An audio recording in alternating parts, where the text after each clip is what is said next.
છે અથવા રમત છે એમ એ રોજ દૈનિક શાખામાં જઈ અને દૃઢ રીતે ક્ષત્રિયચિત જે વાતો છે એ પોતાના વ્યક્તિગત જીવનની અંદર લાવે છે। પહેલાં ક્ષત્રિય સંઘમાં ફક્ત ભાઈઓના શિબિર થતા હતા, પરંતુ આપણે સૌ જાણીએ છીએ કે આજના જીવનની અંદર માત્ર ભાઈઓ નહીં, માતાઓ બહેનો પણ આપણા સમાજ જીવનની અંદર ખૂબ જ અગત્યનું સ્થાન રાખે છે। એટલે હવે બહેનોના પણ શિબિર થાય છે। શિબિર ઉપરાંત વિવિધ ઐતિહાસિક સ્થળની મુલાકાત લેવામાં આવે છે।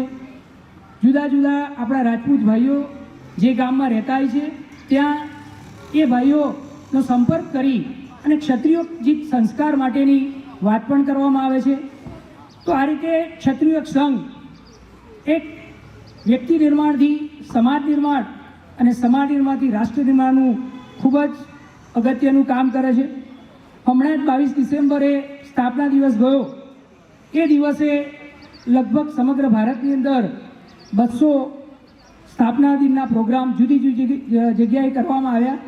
તમામ જગ્યાએ બહેનો અને ભાઈઓનો સાથે પ્રોગ્રામ કરવામાં આવ્યો અને આ રીતે પૂજ્ય તનસીજીનું એક સ્વપ્ન હતું કે ક્ષત્રિય સંઘનો સંદેશ તમામ રાજપૂતના ઘરે પહોંચવો જોઈએ।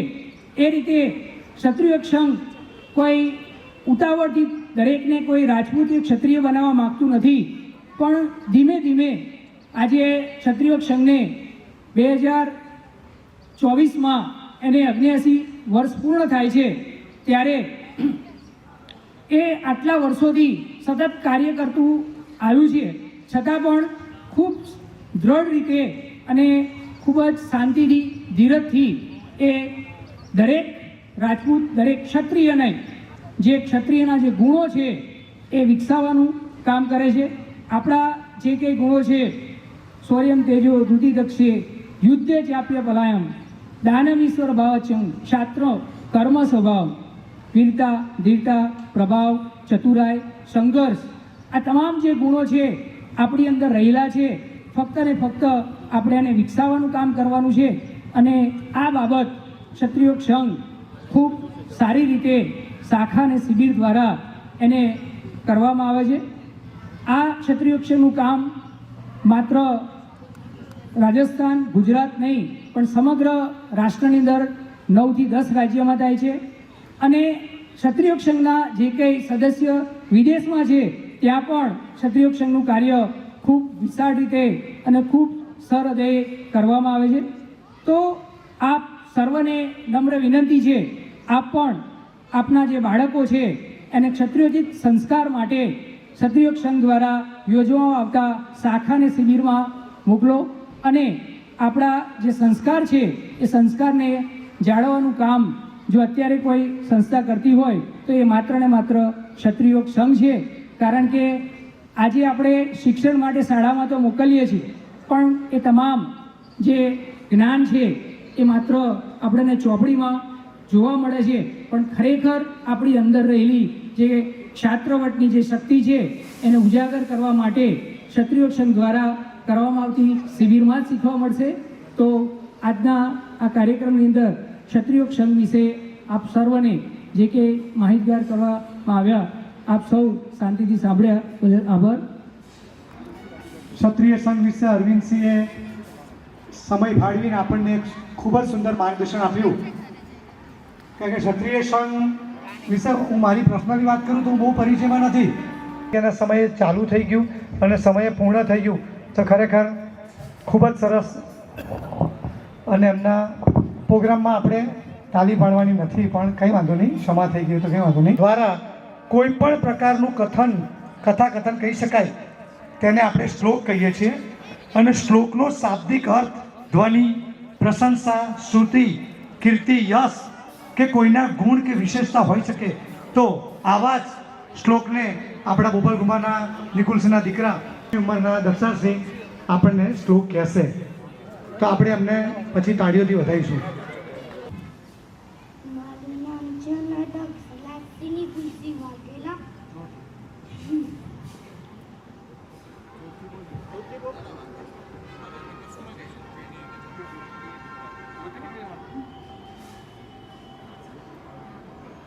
મારું નામ દક્ષિલા સિંહ ગુલસી વાઘેલા છે.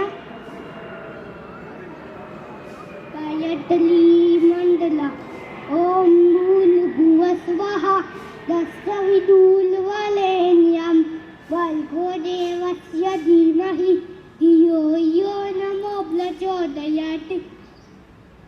જનમ સમાભાસમ તવિઉત્તરમ યમાકલજમ છાયામાર્ગં સંભુતમ તમ નમામિ સર્વેશ્વરમ.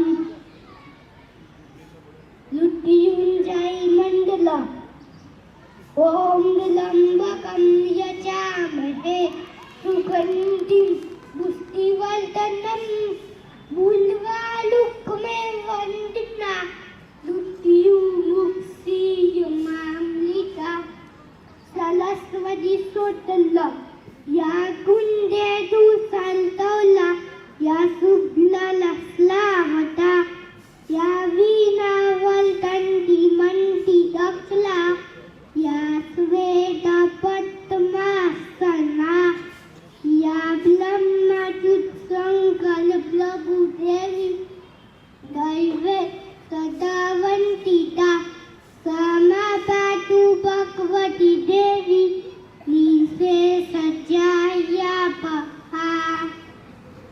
કાલમસ્યા કલાનેલ બૌદ્ધેવાલદા અભ્યુસ્તાનમ તાલમસ્યા તથા સ્વાનમ સુજમ્વઃ ભવિત્યયાના સાધુના વિનાશાય તદુષ્ટિતા ધર્મ સંસ્થાપનાર્થાય સંભવામી યુગે યુગે.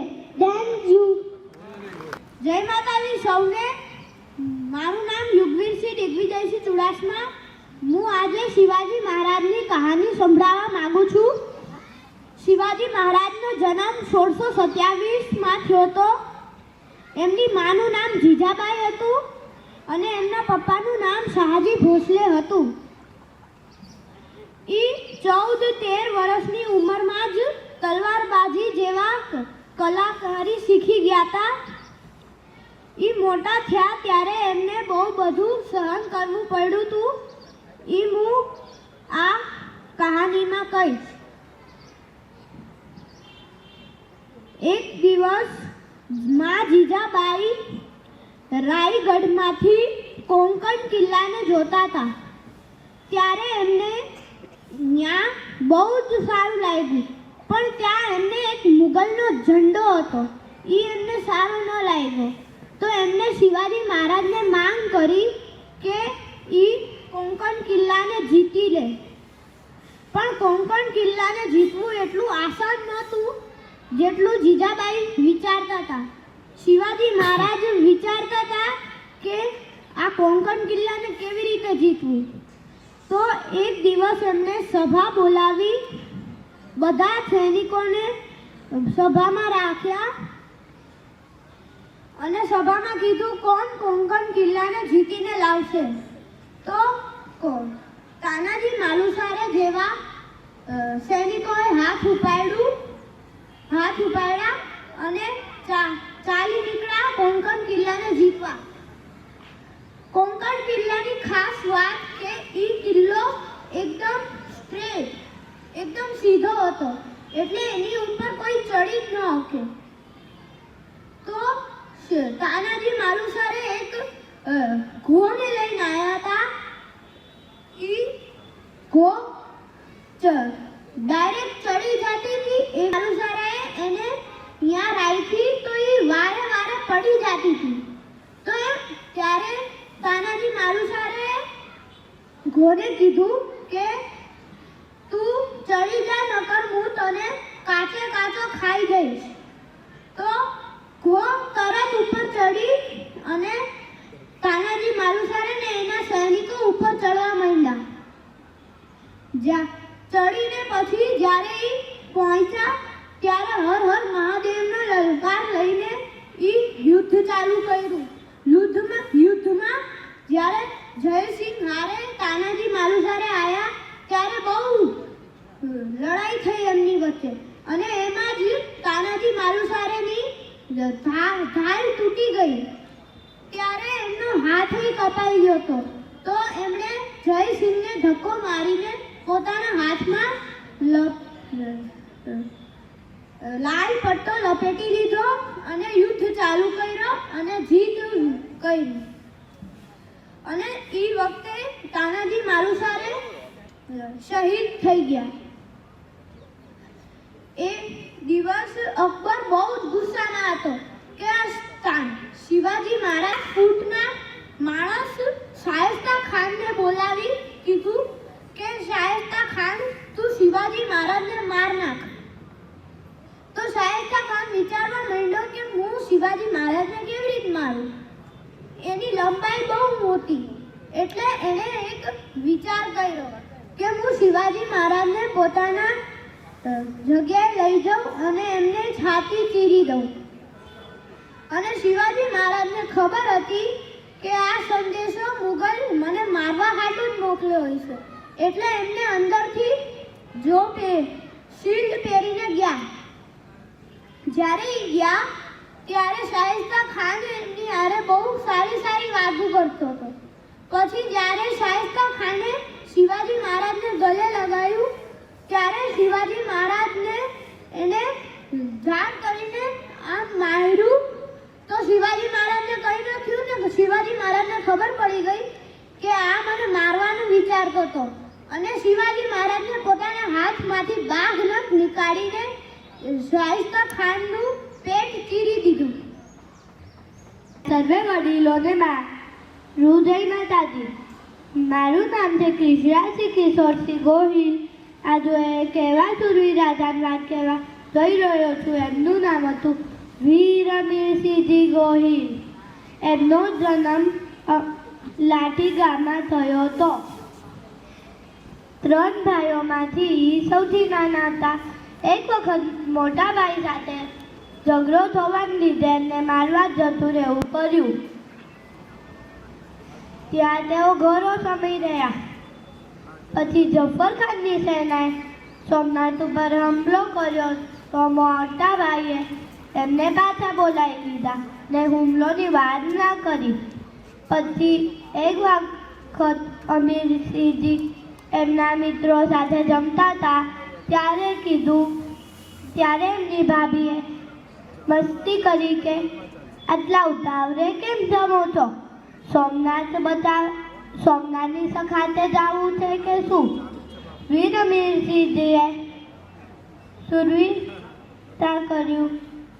સંકલ્પ લીધો કે કોઈ આવે કે ન આવે હું સોમનાથની સખાતે જઈશ. પછી અમીરસિંહજીએ યુદ્ધમાં જફર ખાનની સેનાને 9 દિવસ સુધી હંફાયા. પણ સુરવીરતાની વાત તો એ છે કે એમનું માથું કપાઈ ગયું ને એકલા ધરે એ લડ્યા એમના છેલ્લા ટીપા સુધી શહીદ થયા. આવા હતા આપણા બહાદુર લડવૈયા વીર અમીરસિંહજી ગોહિલ. એમને મારે કોટિકંઠી વંદન. હે મૃત્યુ તૈયાર यदि तू आने को प्रसन्न मुखा.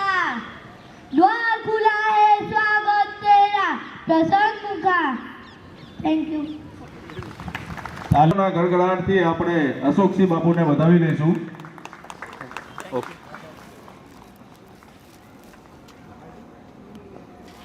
પ્રોગ્રામને હવે આપણે આગળ.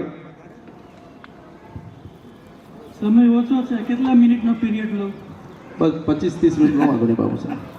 તો વાંધો નહીં. ગોકુલ ગુમા રાજપૂત સમાજના તમામ કાર્યવાહકો, આજથી લગભગ 10 દિવસ પહેલા અનિરુદ્ધસિંહજીનો ફોન આવ્યો કે આવો કાર્યક્રમ છે, તમે આવો. તો અહીંયા 2-3 વખત ગયા વખતે ને આગલી વખતે વાત થઈ હતી પણ કંઈ મેળ પડ્યો નહોતો. એટલે થેન્ક યુ બેટા. આજે આવવાનું થયું ને ખૂબ આનંદ થયો. ગુજરાતનો જે રાજપૂત સમાજ છે એનું ક્રીમ માનસિક રીતે, આર્થિક રીતે, સામાજિક રીતે પાટું મારીને પાણી કાઢનારી આખી આ પેઢી અહીંયા 2-3 પેઢીઓ કે જેને પાટું મારીને પાણી કાઢ્યું હોય, પોતાની રીતે આગળ આવેલા લોકો સમાજને હવે કેવી રીતે આગળ લઈ જવો એની ચિંતા કરવા માટે ભેગા થયા હોય ત્યારે આનંદ જ થાય. બહુ સાચી વાત છે.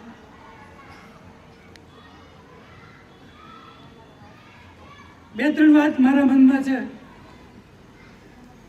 એક તો યુવાનો વિશે છે, એક થોડીક સામાજિક વાત પણ છે, વિદ્યાર્થીઓ માટેની વાત છે. ઘણા બધા વિદ્યાર્થીઓ અહીંયા છે એવું લાગી રહ્યું છે. કરિયરના સંદર્ભમાં હું થોડીક વાત કરીશ. જરૂરી નથી કે સોનીનો દીકરો સોની જ થાય, વકીલનો દીકરો વકીલ જ થાય, ડૉક્ટરનો દીકરો ડૉક્ટર જ થાય એવું જરૂરી નથી. આમ તો સમય હવે ખેતીવાડીનો પાછો આવે છે. એટલે જેમણે જમીનો રાખી છે અને વેચી નથી એમનો જમાનો હવે આવવાનો છે એવું મને લાગી રહ્યું છે. એટલે એક કુટુંબમાં 2 કે 3 દીકરાઓ હોય કે દીકરી પણ હોય, 2-3 બાળકો હોય, એક દીકરી હોય, 2 દીકરાઓ હોય, તો મને પોતાને અત્યારે હવે એવું લાગી રહ્યું છે, હું પોતે સંકળાયેલો છું સ્પર્ધાત્મક પરીક્ષાઓ સાથે. યુપીએસસી જીપીએસસીની તૈયારીઓ કેવી રીતે કરાય એની આપણે ગાંધીનગરમાં લેકાવાડામાં આખી એકેડેમી શરૂ થઈ છે. આપણે 2000ની સાલથી એટલે 24 વર્ષ થયા. 24 વર્ષથી આપણા વિદ્યાર્થીઓને માર્ગદર્શન આપવાનું કામ કરીએ છીએ. અને 2018થી આપણું પોતાનું મકાન લેકાવાડામાં 250 દીકરા દીકરીઓ થઈને 170 દીકરાઓ અને 80 દીકરીઓ ને રહેવા જમવાની વ્યવસ્થા સાથે યુપીએસસી જીપીએસસીના ક્લાસીસ થાય છે. એની સાથે હું 25 વર્ષથી સંકળાયેલો છું. છતાંય હવે હું એવા તારણ ઉપર આવ્યો છું કે ભલે આપણે ખેતી ન કરી, આપણા વડવાઓએ ખેતી ન કરી, એમના વડવાઓએ કરી હશે, આપણે ભલે 2 પેઢીથી બહાર હોઈએ, પણ જો આપણી જમીન હોય અને આપણે સંતાનોમાં 2 કે 3 બાળકો હોય તો એક બાળકને એગ્રીકલ્ચર એન્જિનિયર બનાવવો જોઈએ. એગ્રીકલ્ચરનું ભણશે તો વર્લ્ડ માર્કેટ શું છે એની એને ખબર પડશે, તો કેવા પાક લેવા જોઈએ, શું કરવું જોઈએ. ઠીક છે, પોતાનો ધંધો બહુ સરસ રીતે જામેલો હોય તો એમાંય એક બાળક આવે, એક બાળક એના તરફ આવે, એક બાળક સિવિલ સર્વિસીસ તરફ જાય. કેમ કે આપણે રાજ કરતા હતા. મોટો પ્રશ્ન ભવ્ય ભૂતકાળનો છે, હતા એમ આવે છે. રાજ કરીએ છીએ એવું નથી આપણે બોલી શકતા કે આપણે રાજ કરીએ છીએ કે આપણું રાજ ચાલે છે એવું આપણે બોલી શકતા નથી. રાજપૂતો કોણ છે?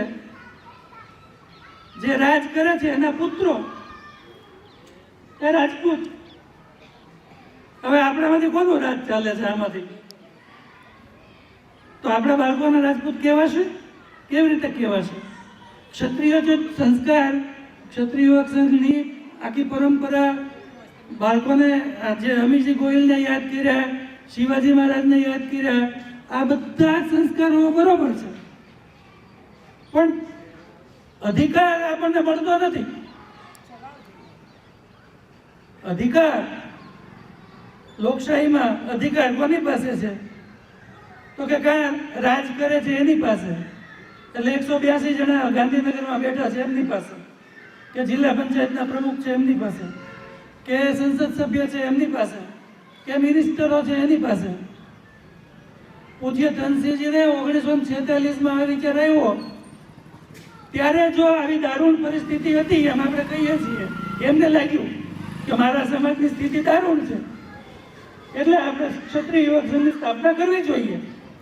પણ એ વખતે ગુજરાતમાં 40-50 તો MLA હતા આપણા. આજે કેટલા છે?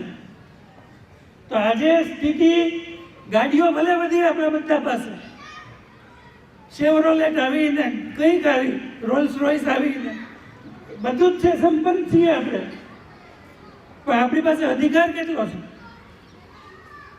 અધિકાર એમની પાસે છે કે જેમને કાયદો ઘડવાની ને કાયદાના અમલ કરવાની સત્તા છે.